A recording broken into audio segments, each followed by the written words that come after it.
the Four Seasons Hotel in Toronto. We got Metallica, and they're co-hosting the Power Hour this week. Guys, how you doing? Are we beginning? We've started. We're on the air. We're on the air. This is like live and direct. This is like live right to that camera there. Look, we're not live on tape. It's too early. It's never too early. The last time we met up with you guys was at the Cow Palace in San Francisco. I don't remember. We don't remember it. Funny thing. Kirk Lars from Metallica. Tell us what it's all about here in San Fran.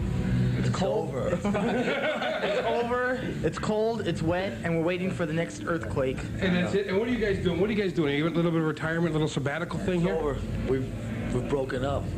No, you've got the scoop. They've broken up. Turn the camera off. It's over. So you're in town. You're in town to do a bill. Let me run down this bill. Let's make sure I get it right. Black Crowes, Warrant, Wrong. Metallica, Aerosmith. Is this correct? They didn't tell you about Led Zeppelin reforming for Get the out gig? of town. Who's playing drums? That's a secret. Okay. Anyway, yeah, that's You're in town to do this gig. You do this gig. You're on the bill with like Warrant. Let me get it again. Black Crowes, Warrant. Why do you have to keep on reminding us? And Aerosmith. So last time we talked, you guys were going to Egypt and Hawaii. We were breaking up, but we reformed again. Oh, you're reforming. This is kind of like Metallica Mark II. Yeah, this is the reunion tour. So why are you guys doing this show? What's happening? For fun. We're doing it. Yeah, we didn't have anything to do this weekend, so. Yeah, it's a vacation for us.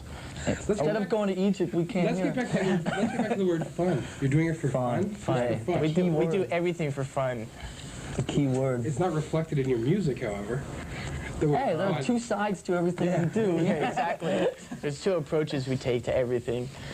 No, basically, Aerosmith asked if we would come play with them at a bunch of shows, and we are in the middle of preparing for the next record and getting songs together and so forth, and they wanted to do a bunch of shows with them in the States and stuff, and which was a little too much to do at this point in time, but we wanted to just play with them, and when somebody like Aerosmith asked you to come, you know, support them, it's like, done deal, we're there. Tell us when. You guys are here to host the show. We're not going to like an interview or anything, so what I want you to do is right now, let's pick some videos that you guys like. We'll start the music right away. Wow, what should we pick? Gee whiz. Good thing we have the script. We brought the script. Yes, we just made it up in the last 5 minutes. Let's see, Bronski beat The Cure. Get out of here. Get something else. Okay. Red Hot. What should we start with? The Chili's? Yeah. Yeah, it's my favorite. Yeah. Chili Peppers. This is the Red my Hot favorite Chili band in the last 6 months. He's known about it for years. I'm latecomer as usual. And here's the Red Hot Chili Peppers with Jungle Man first. Yeah, we're going to actually play two. We're going to make you watch this. Yes. Red Hot Chili Peppers, Jungle Man. On the Power Hour. On the Power Hour. Okay, we're back. We're back with Metallica on the Power Hour. And so you guys, you're big fans of the Chili Peppers? Yes. Yes. Okay, that's all. Okay, we already talked about that. We did it. Okay, we got to talk about rock and roll and reading. And reading? Reading. Do you guys read? No. No, you don't read. Don't tell anyone. Johnny, one was inspired by Johnny Get Satan. Your Gun. By Captain Satan. Captain Satan, the New Jersey Devils. Sorry, the AIDS of censorship, sorry. It was only a joke. It was only a joke. Okay, now, this is sponsored by, it was, not sponsored, what's the word? Influence. Influence, thank you very much. By. Sponsored by. Johnny Got Your Gun? Johnny Get Your Gun or Johnny Got Your Gun? Johnny got his gun. Johnny got his gun? Is this silly enough? Now, do you guys read? Do you read on the road? That's actually, I think a lot of people have a misconception about how that actually came about. It was not, a lot of people think that we read the book and then got the idea to write the song around that. It was actually, we had the idea of writing a song about a guy in that situation, and then Cliff Bernstein, our manager, told us about the book, and then James went out and read it. Read the whole book, incredible, and sat and scribbled little ideas Homework. for the lyrics. Homework for James. But it was actually, we had the idea first, and then we were told about the book and the story, and then eventually, obviously, the movie, and then it turned into this video and all that. So you guys, you don't read. You're not voracious. I read. we just learned. We've had a teacher with us on the last tour. We went out to read like on the next set list tour, and stuff. we're gonna have a bookmobile following the bus. That's a good idea, actually. Nothing is real but pain now. Hold my breath as I wish for death. Oh, please, God, wake me.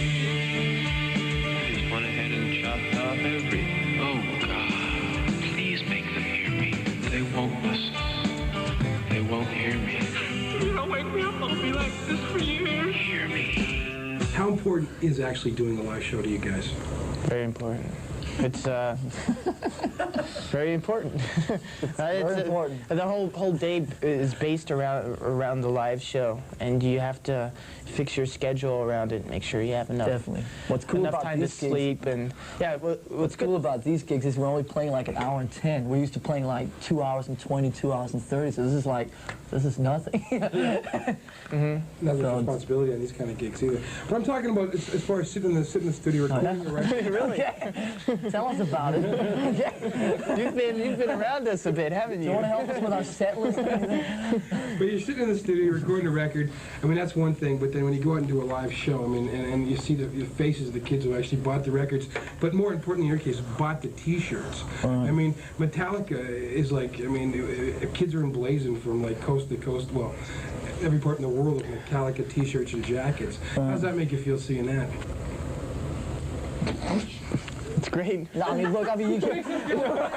No, it's like, dude, what do you want? Cliche answer number 7. Yeah. Oh, I mean, of course, it's incredible, but I just feel sometimes when you sit there and it's great and we have the best, and sometimes it sounds forced. Of course, it's incredible seeing people in the Metallica was the marketing, too, and the merchandising. Um, I knew about Metallica by their T-shirts more before I knew about their music.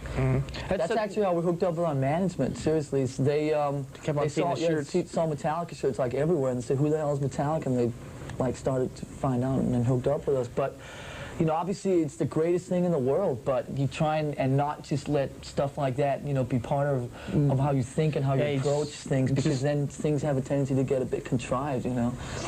You just don't worry about it. You know, we get these letters in from these thrash fans, as it were, and they say. One time I had who do I have on the show? Overkill. We talked about Overkill, and I said, "Lighten up, boys." I mean, I think sometimes these thrash guys take it a bit too seriously. But yet we had the guys from Nuclear Assault in. They said they listen to all different types of music. Oh, I mean. And I know you guys do. Yeah. And do you think that's important? I mean, if this wasn't the Power Hour, you know, there'd be a few other videos thrown in there. Seriously, absolutely, for good measure. I mean, we listen to, you know, you name it. I mean, we're musicians. We like music.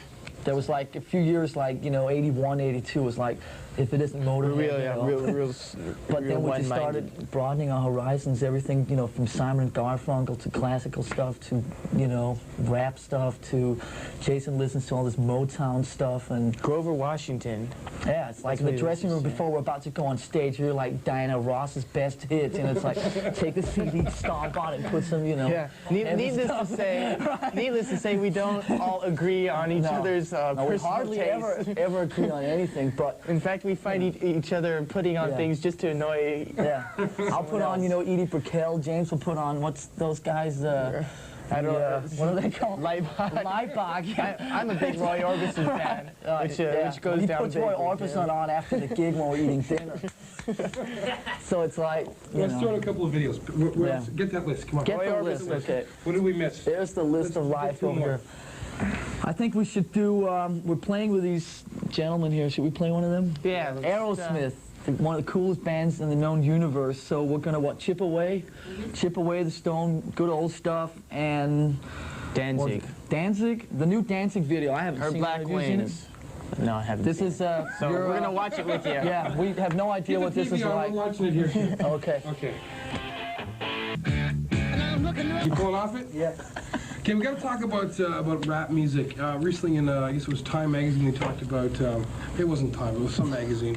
They talked about how there's more, what am I trying to say, social conscious, more opinions coming out of rap music than, say, the heavy metal genre. Do you agree with that? Go ahead, agree. What was the question?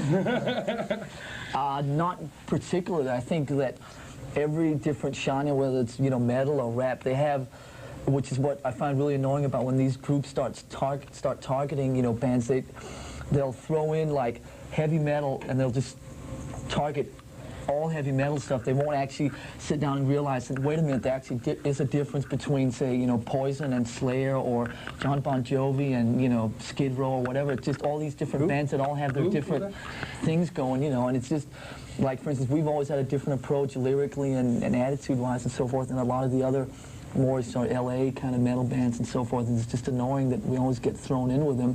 And the same way with the rap. I mean, with rap you have real commercial stuff, you know, like LL Cool J and MC Hammer and all that stuff. And then you have like the real street stuff, which is comparable to like Slayer and stuff in attitude-wise, like NWA and Ice-T and Ice Cube and stuff like Public that. Enemy. And the reason I'm wearing this T-shirt is because it's the only clean one left. But I do also happen to like this record a lot. But I mean, talking to Vince Neil about how they're going to. There's a movement underway in the U.S. about you know how movies have PG ratings and X ratings and R ratings, stuff like that. Right. How they're going to maybe start doing that. How do you feel about that?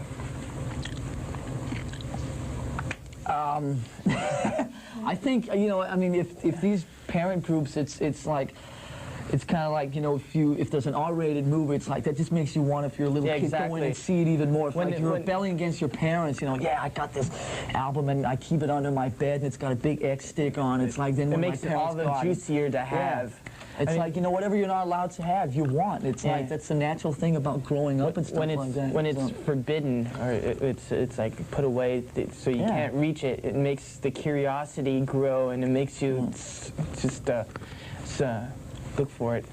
So if they had to slap a rating on Metallica's show, what would I don't. The only thing that could slap a rating on, I think, would be the language. I mean, anybody that's familiar with what we do in the last few years know. I mean, we've been pretty lucky that most of these parent groups and stuff have left us pretty much alone because, you know, there's not really much they can get out of lyrics like Injustice for All and Shortest Straw and stuff like that, who deal with basically what they're about. And so, you know, obviously language is something they could go after, but I mean, that's not something we're going to change. That's part of who we are. And it's more the language in between songs also. Right. we have a video called One by you guys, but we don't have really anything else, do we? If you do, let us know, because it's the only one we've released. Unless you want to play something off Cliff and Mall, and I don't know if that sound quality is good enough for anyone. What's with it? Why no videos? You know, it just, you know, it took some time to figure out how we wanted to approach it and so forth. There was a few years where I think we were really frightened of the whole thing, and looking back on it now, I don't really know why, but I think once we did that video, it was like, it was a lot of fun to do it, it was a lot of fun to deal with, and I think that it'll definitely not be the last Metallica video. And it worked in a positive way for us also.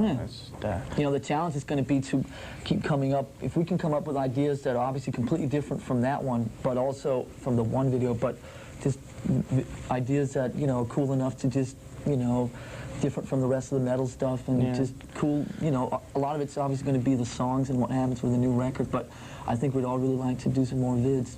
It definitely opened up a whole new area for us as far as videos are concerned.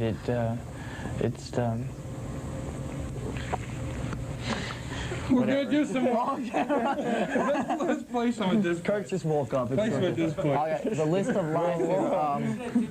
Let's see. What do we haven't played AC, and what else? Motorhead? Yeah, let's play some Motorhead. Old AC/DC with Bon Scott. Bon Scott is like the coolest guy who ever lived on this planet. And our tour manager used to room with him. We hear some great stories about him. Ian. Where is he? Yeah. And what else? Motorhead. Wait, it's old AC/DC Jailbreak from way back in like the mid-50s or something. It's like one of their, I think it's their first video from like 74, 75. And Motorhead, which song? What do you got? Old stuff? Ace of Spades. Ace of Spades, yeah. Ace of Spades. Ace of Spades. It's like the classic song Motorhead ever did. You guys say welcome back to the Pepsi Power. What's happening? Welcome back to what? The Power Hour. The Power Hour. I thought you said Pepsi? Well, you can put that in. The Pepsi Power I drink Hour. Coke. Welcome back to the welcome back to the Pepsi Power Hour. We're Lars and I'm Kirk, and this is Dan. Bob. Yeah, call me Bob today. I'll be Bob today. Sebastian Bach is in the bathroom. He's going to join us later, I think. But listen. Are you throwing up in there Make already? sure you wash your hands. So He's already throwing up. It's only 2 o'clock in the afternoon. You know, you can't take him anywhere. have you guys thought about the new record? The next album? Giving We it some thought about it. Yeah. Give it a little thought. No, seriously, we did a bunch of gigs in Europe in May, and the last 3 weeks before we came up here, we've been basically putting all the stuff together, all the tapes, going through, getting all the ideas together, and we just started doing a couple things before we came up here, which, like I told you earlier, is like the main reason we, you know, even though Aerosmith offered us a bunch more gigs, we really want to start, writing new songs and make the record of life here. And so basically we're rolling on it. Should hopefully be in the studio by October, and it hopefully should be out in the streets of Canada by, dare we say April? April '91. Any titles? Knock on wood. Any titles? Metallica 5? Is it our 5th album already? Yeah, that's the working title. Pretty original, huh? What is the songwriting process for you guys? I mean, like, who decides what goes where? We drink a lot, and then... No. We pull pieces of paper out of it. It involves tapes a lot. We, like, everybody puts all their stuff down on tapes and stuff like that, and then sit and shift through them and get, like, all the main ideas and just start building skeletons of songs around those ideas. And then, lyrics and vocal melodies and stuff come later. But me and James usually just fiddle with, like, getting the basic things together, and then the other guys come in and add stuff. And then what we're going to start doing more this time, which also done justice, is working a little more with the vocals. Like on the early albums, we'd like write all the music, and then we'd record it, and then James would come up with the vocal melodies after everything was already recorded. It's like, oh, that's really nice. Vocal melody goes like that. So it's like we started working a lot with the vocals now too. Darkness imprisoning me. All that I see, absolute horror. I cannot live, I cannot die. Trapped in myself, fighting my only fear. Introduce who Ian is. This is Ian, our tour manager, the legend. Scott. He's roomed with me and Scott. Slept with Barney. This Not guy. the same day. I'll do anything. Me and Kirk are going to leave now, and you can interview Ian. But, how like these? We played some like Motorhead. We played some Bon Scott, some Jailbreak. We played. You want to play Thin Lizzy coming up? Yeah, Thin Lizzy. Now I gotta ask you, like, when you were buying records and when you guys were kids and stuff, is Hey, this like, shut up over there. We're is doing an this interview. what you were buying? Is What? this what you were buying? This is it. I stole a lot of Yeah. No, sure. I mean, I grew up in Denmark, and obviously more the European stuff. Bands like Aerosmith and Rush and stuff were never really that popular in Europe in the '70s when I was growing up. So for me, it was more like Purple, Thin Lizzy, Sabbath, UFO, and obviously everybody goes through 15 minutes of Kiss. And then for me, it started turning into like more the new wave of British heavy metal. And oh no, here it goes again, talking about Diamond Head yet another time. Well, tell us about that record you were working on, How long do you have? the new wave of British Now, this is a metal. Metallica interview. Well, come on, you brought it up. You brought it up. I've put this compilation record together with a bunch of my favorite new wave of British heavy metal songs, and that's it, and it's coming out in July, so buy it. There you go. When do I get my copy? When do I get my copy? So let's throw in a couple more videos. Okay, Thin Kirk Lizzy. wants Thin Lizzy, Jailbreak. and the boys. what else we got going here? Let's play more Chili's. Let's just Chili's for No, the next. let's finish with some Chili's. So let's play Thin Lizzy and. Wait, hey, wait. Oh, yeah, We're it's the your show. hosts. Yeah, come on. Who is this guy? Go ahead, take it away. Okay, Women in uniform. Old Maiden, Iron Maiden. Pre-Bruce. Okay. Who was that? Yeah. Who was that? Anyway, so we got Women in Uniform, like Old Cool Maiden with Paul Di'Anno singing, and Old Thin Lizzy, what is it, Jailbreak? Jailbreak. No, that was the AC/DC song. Which Thin Boys Are Lizzy? Back in Boys Town. are back in town. Yeah. This is the old classic that What's-His-Name also covered last year, but this is the original cool one. Boys Are Back in Town. Take it away. So you're going after this show. Where are you going? Back to the hotel. We're getting a little silly here. We're going to Rochester, 5 minutes down the road, This is probably not airing before the gig, is it? No.